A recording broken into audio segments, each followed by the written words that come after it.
Hello everyone, this is Suman Parashar and you are watching my channel Maths से।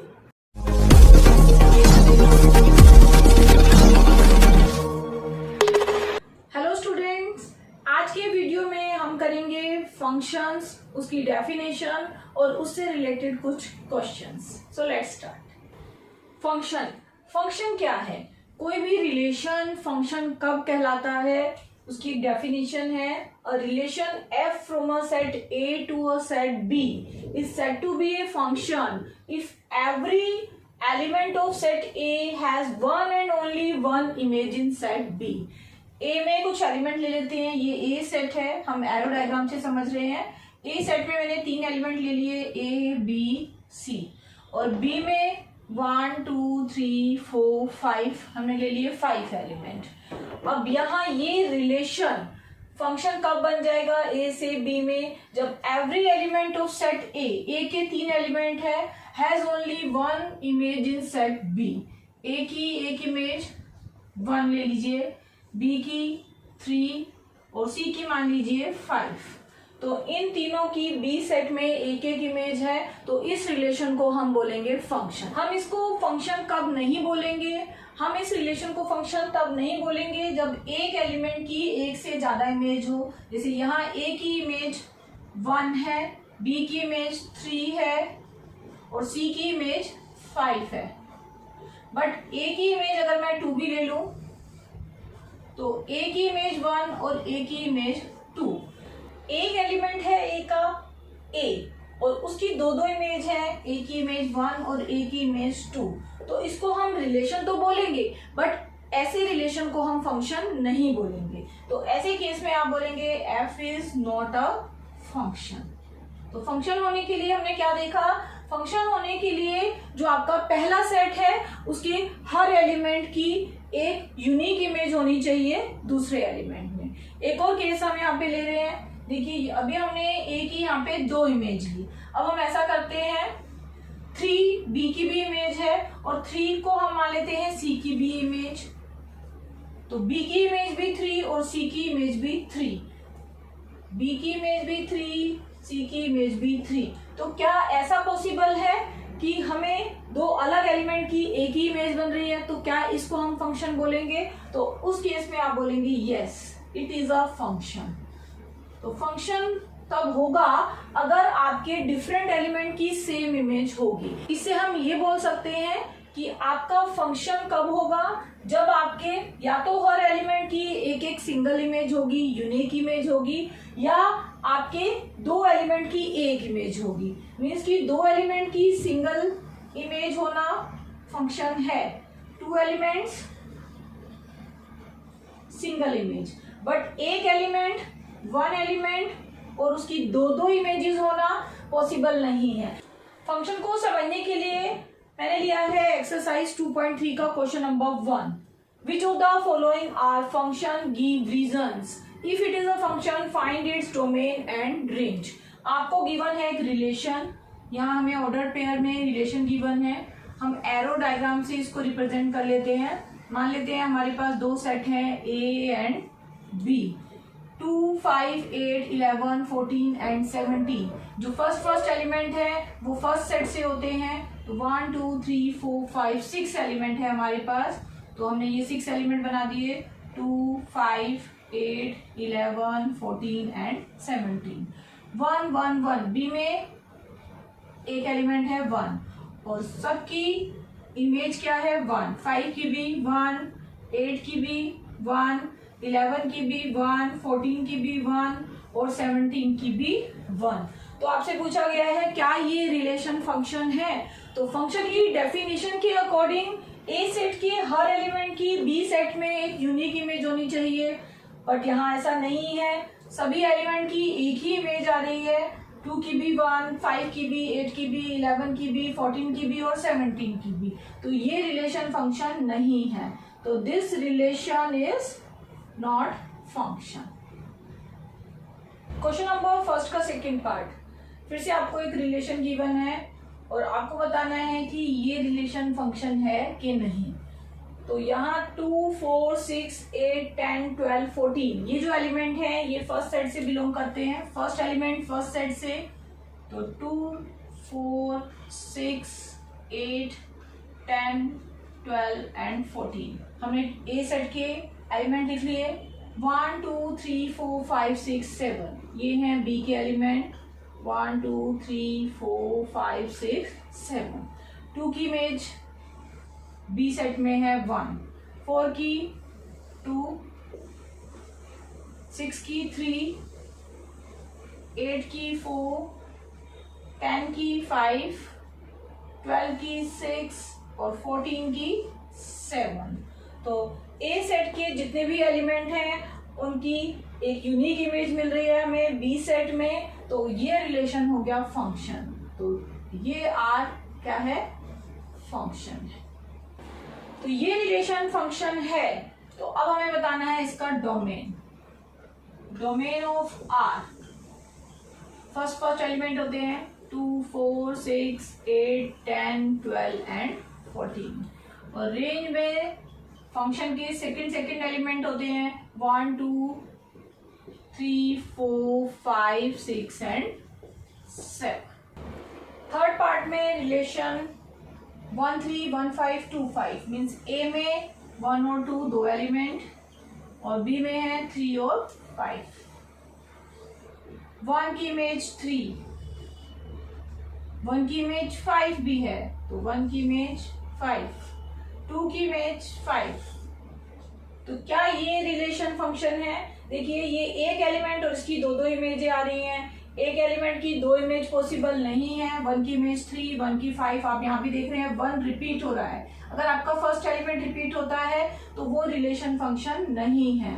तो this relation is not function. Next है real valued function. किसी भी function को आप real valued function कब बोलेंगे?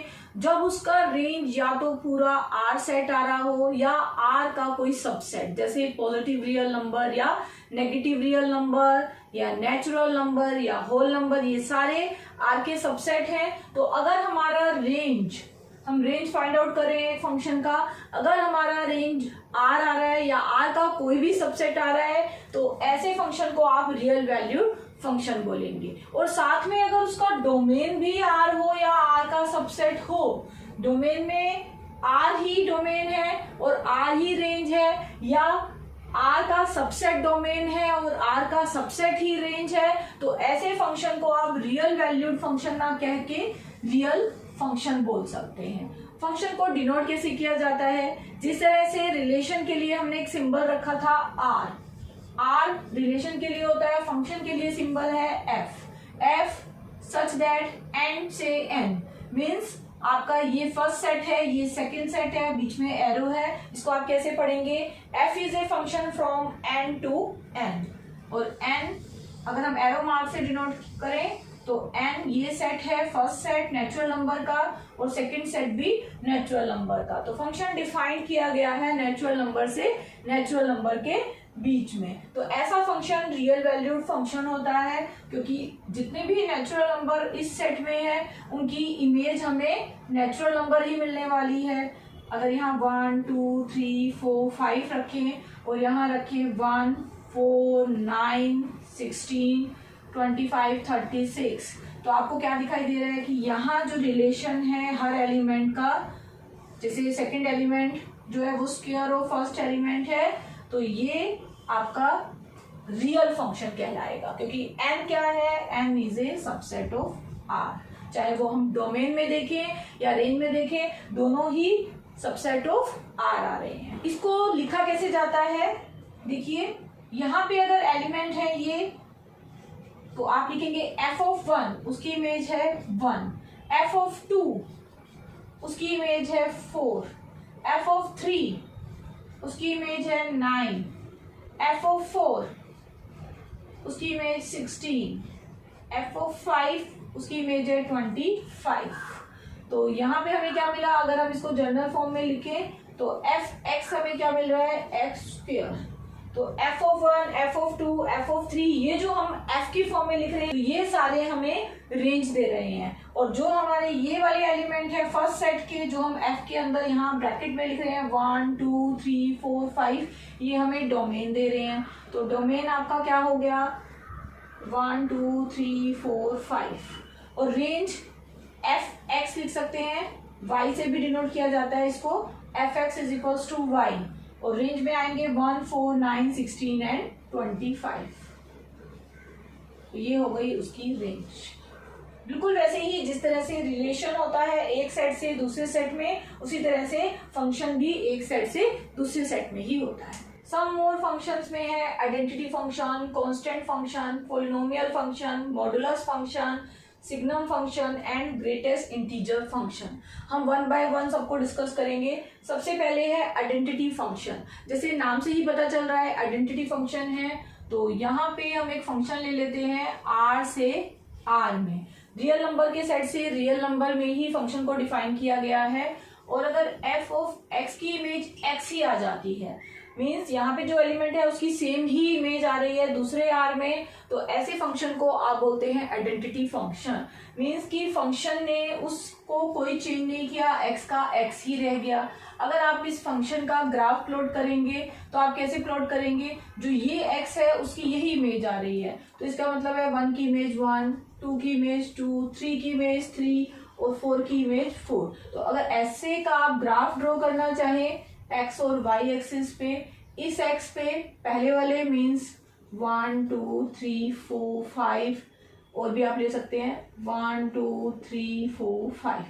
तो 1 की इमेज 1, 2 की 2, 3 की 3, 4 की 4 और 5 की 5। इनको ज्वाइन करते हैं तो आपको एक स्ट्रेट लाइन मिलती है जो ओरिजिन में से पास हो रही है, क्योंकि 0 की इमेज 0 ही होगी, सेम की इमेज सेम, 0 की इमेज 0। तो आप इसको ऐसे लिखेंगे F of 0 0, F of 1 1, F of 2 2, F of 3 3 and so on. तो ये हो गया आपका आइडेंटिटी फंक्शन। सेकंड है कांस्टेंट फंक्शन।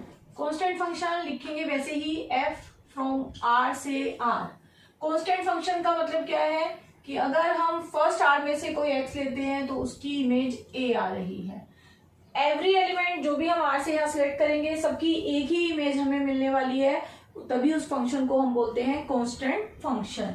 जैसे यहाँ पे अगर मैं एक्स की वैल्यू को वेरी करूं 1 या 2 या 3 कुछ भी, तो हमें एक कांस्टेंट मिलने वाला है। और उस कांस्टेंट को ए को मान लो, मैं मान लेती हूँ ए मेरे पास है 5, तो 1 की इमेज भी 5, 2 की भी, 3 की भी, 4 की भी और 5 की भी एंड सो ऑन।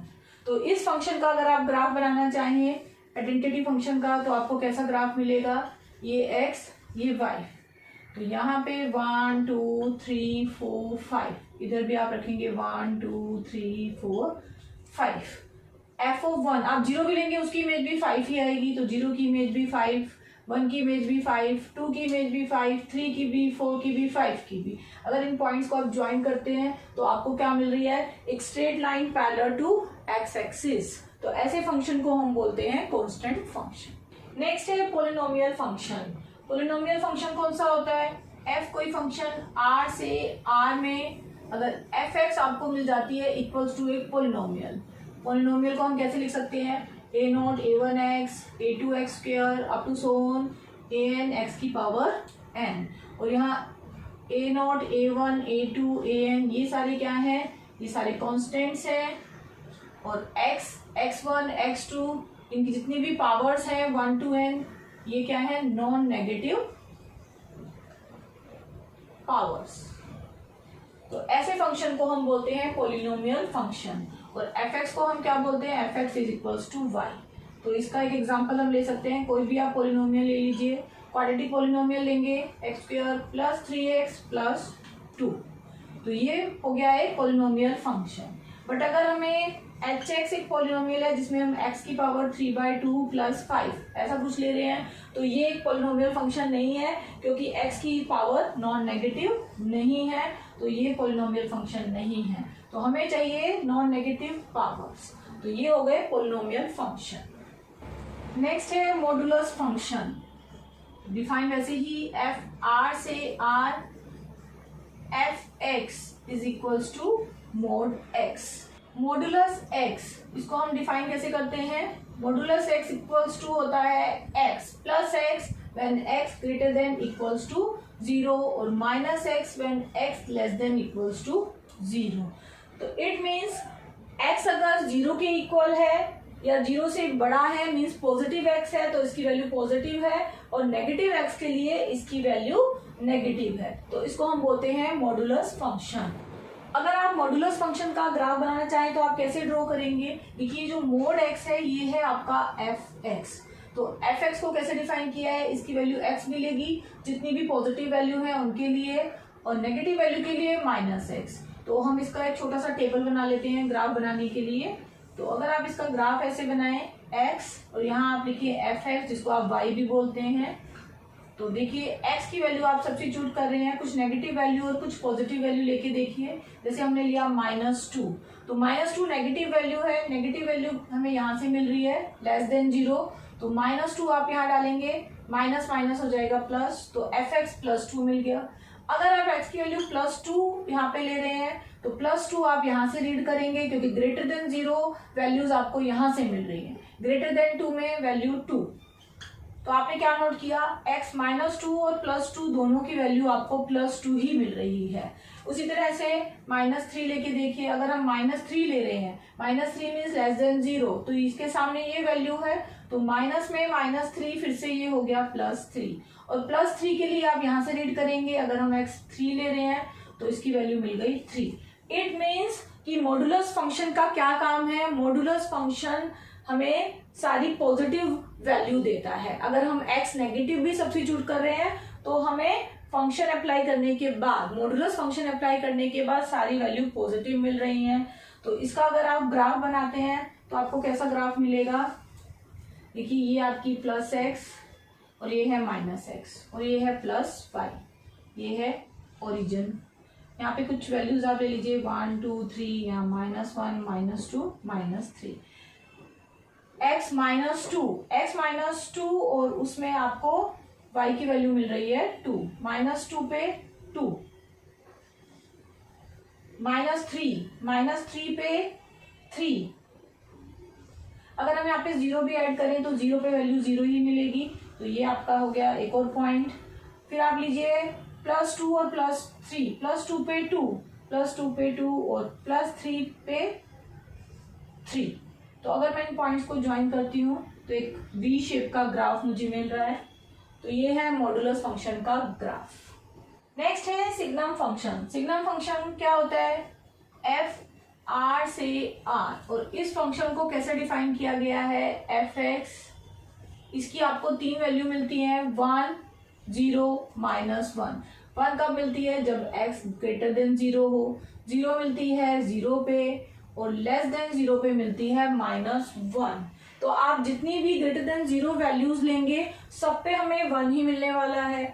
जितनी भी लेस देन 0 वैल्यू लेंगे उस पे -1 ही मिलने वाला है, और 0 पे 0 मिलने वाला है।